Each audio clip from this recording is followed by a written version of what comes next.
کہ آپ رشتےداریوں کو جوڑتے ہیں توڑتے نہیں. آپ کے اندر پہلی خوبی یہ ہے کہ آپ رشتہ داریوں کو جوڑتے ہیں. اے تین پنیا کے میرے بھائیوں سنو, رشتہ داری کو جوڑنا اور رشتہ داری کو قائم کرنا اللہ کے رسول نے اتنا اہم قرار دیا, اتنا ضروری قرار دیا کہ آپ نے فرمان ہی جاری کر دیا, لا يدخل الجنت قاطع رحم, رشتہ داری کو کاٹنے والا, رشتہ داری کو توڑنے والا جنت میں داخل نہیں ہوگا.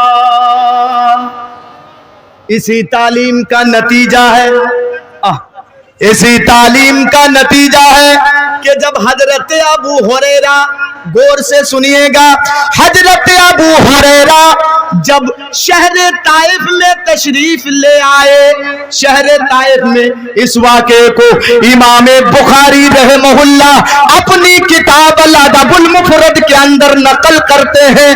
الادب المفرد حوالے کے ساتھ آپ سنیے, نقل کرتے ہیں کہ جب حضرت ابو ہریرہ طائف میں آئے تو لوگ جیسے آج آپ جمع ہو گئے ہیں ایسے سب جمع ہو گئے کہ آج ابو ہریرہ آئے ہیں, آج کچھ سنائیں گے, آج ابو ہریرہ سے کچھ حدیث ہم سنیں گے.